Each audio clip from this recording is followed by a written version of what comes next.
Hello and welcome back to Brewer's Bastion, your weekly stop for homebrew shenanigans for both the DMs and the players.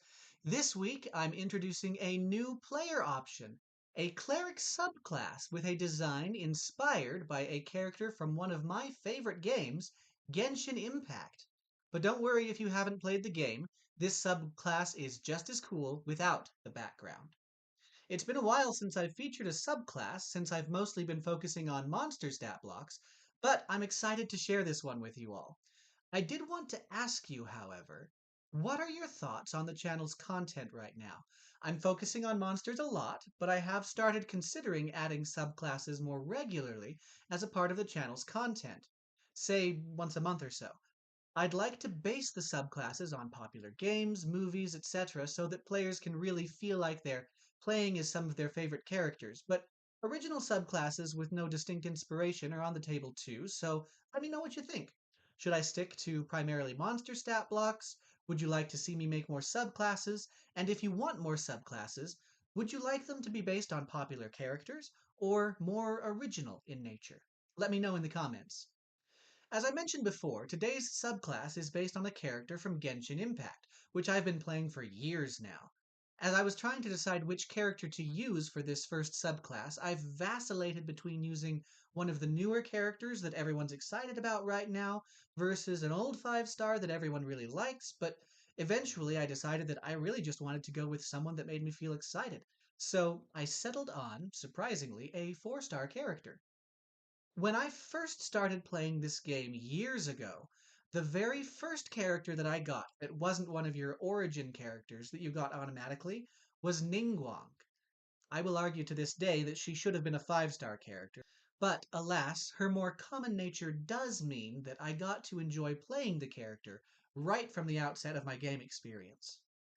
For those who are unfamiliar with the game, Ningguang is a geo-aligned character, meaning that her attacks are mostly based around rock and stone. Her basic attack flings stones at her enemies, and gets stronger and stronger the more it is used, as it builds jade fragments that she's able to fling using her charged attack. She also has the ability to summon a jade screen that blocks enemy ranged attacks, as well as buffing her allies and herself when she passes through it, and has a very powerful ultimate ability that allows her to summon a flurry of stones to attack her enemies. Nothing too complicated, so it shouldn't be too hard to make all of this work in a subclass. I did want to include her personality as a part of this subclass as well, of course. So, at least one of the abilities I added doubles down on her natural prowess for reading both people and business opportunities. And the class's lore really doubles down on this cleric domain as one that values civilization, wealth, and personal autonomy as important aspects to hone within oneself and those around them. Ningguang's powers are clearly magical, so I wanted to use a caster class as the base class. I eventually settled on Cleric because when we first meet her, it's at a ceremony intended to honor her nation's god, and because of her watchful care over Liyue and all of its residents. Though Ningguang herself isn't a hyper-religious individual, and even breaks ties with the nation's old traditions later in the game, her personality and mannerisms spoke to more of a cleric-esque feel to me than anything else. But hey, let me know in the comments, if you were designing this subclass, what class would Ningguang be? Ultimately, I did want to make this subclass accessible to anyone, including those who have never played the game, so the subclass's name and all of its abilities are separate from Genshin Impact.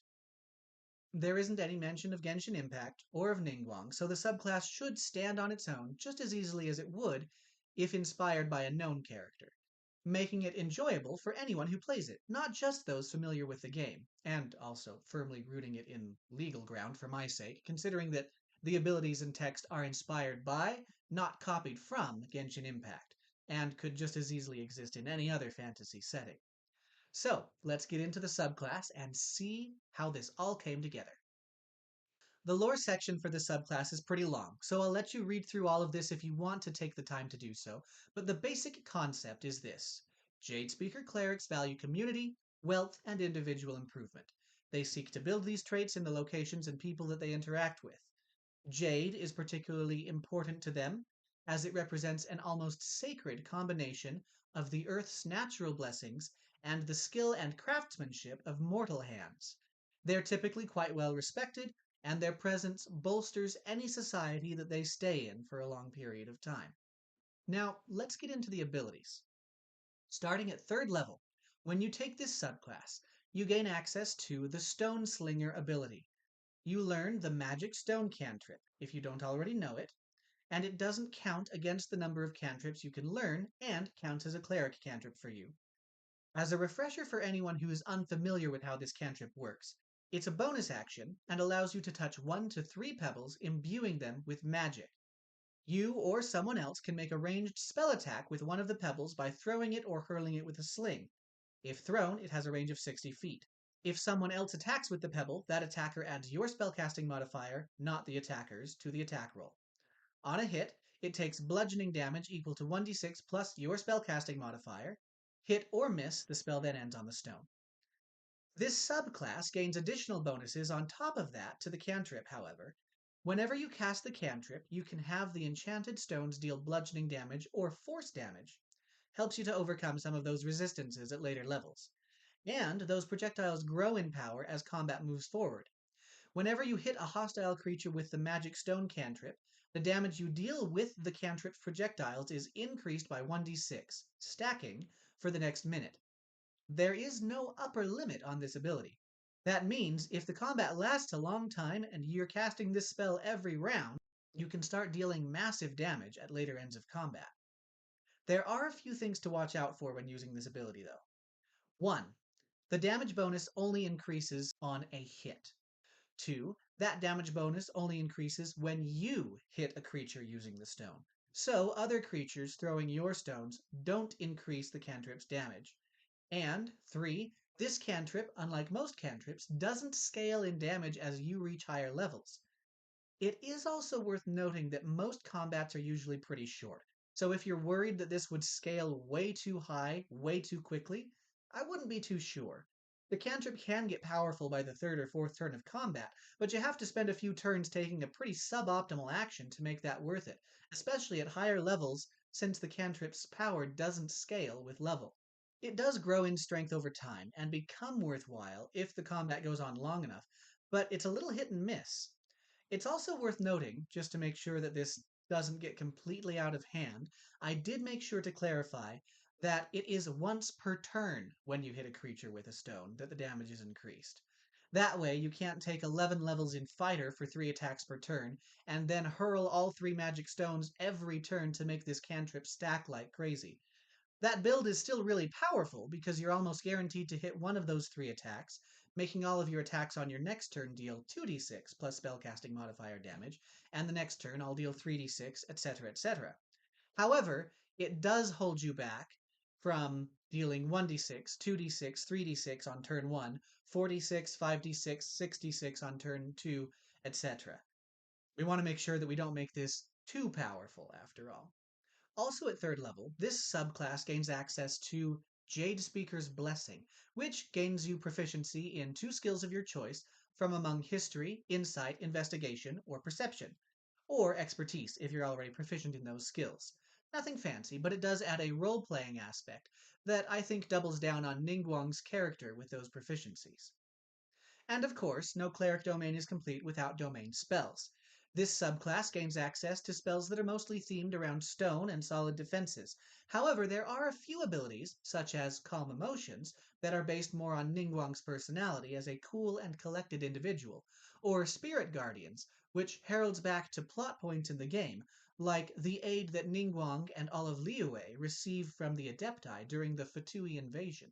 Starting at 6th level in this subclass, you gain access to Stoneshaper's Screen, which is probably my favorite ability for this subclass. You can summon a screen of stone to ward both yourself and your allies from harm as an action. You create a transparent wall of jade 15 feet long and 10 feet high, 1 foot thick. It can be attacked and destroyed, has 15 AC, and has a number of hit points equal to 4 times your cleric level. While behind the wall, you and your allies have total cover from creatures on the other side. Additionally, because the wall resonates with your magic, ranged spell attacks you cast from behind the screen can target enemies on the other side. That includes those magic stone attacks. You may use this ability a number of times equal to your wisdom modifier and regain all expended uses after a long rest. The ability does have a little extra at higher levels. Once you reach 14th level in this class, the screen's magic becomes capable of bolstering both you and your allies further, and allows your party to move through it while continuing to block your enemy's progress. You and your allies can pass through the screen as if it were difficult terrain, although a creature that ends its turn inside the screen is ejected to a side of their choice, taking 2d6 force damage. Whenever you or an allied creature passes through the Stoneshaper screen, that creature gains the benefits of the Bless spell until the start of their next turn, which is just an extra d4 on a few of your rolls. This ability is similar to Ningguang's Jade screen ability in the game, but it does have a few differences. Enemies can't pass through the screen, it's more like a wall, and until 14th level, neither can you. This is a fantastic defensive option. It allows you to continue attacking from a safe position while forcing your enemies to move or destroy the screen before being able to harm you or allies who are hiding behind it. It's an excellent support ability. Also at 6th level, your Magic Stone cantrip gets a little bit better to reflect the fact that Ningguang's stones are magically guided towards enemies. Whenever you miss an attack with the Magic Stone cantrip, you can re-roll the attack, possibly turning the miss into a hit. You can use this ability a number of times equal to your wisdom modifier, and regain all expended uses after a long rest. Additionally, when you have a magic stone in your possession after casting the magic stone spell as a bonus action on a previous turn, you can use the cantrip's attack as a bonus action rather than an action. This lets you take the more optimal option of casting some of your better cleric spells as an action, while still being able to keep up the pressure with the magic stone cantrip, and keep its damage building throughout the combat.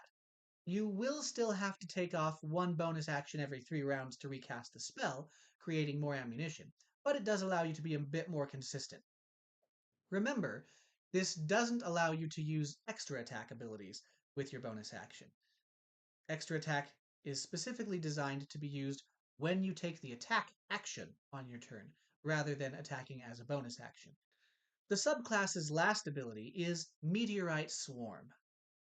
At 17th level, you gain the ability to launch a powerful salvo of projectiles, showering the battlefield with sharpened stones. As an action, you can force any number of creatures that you can see in a 60-foot cube originating from yourself to make a dexterity saving throw against your spell save DC, taking 12d6, or an average of 42, force damage on a failed save, or half as much on a successful one.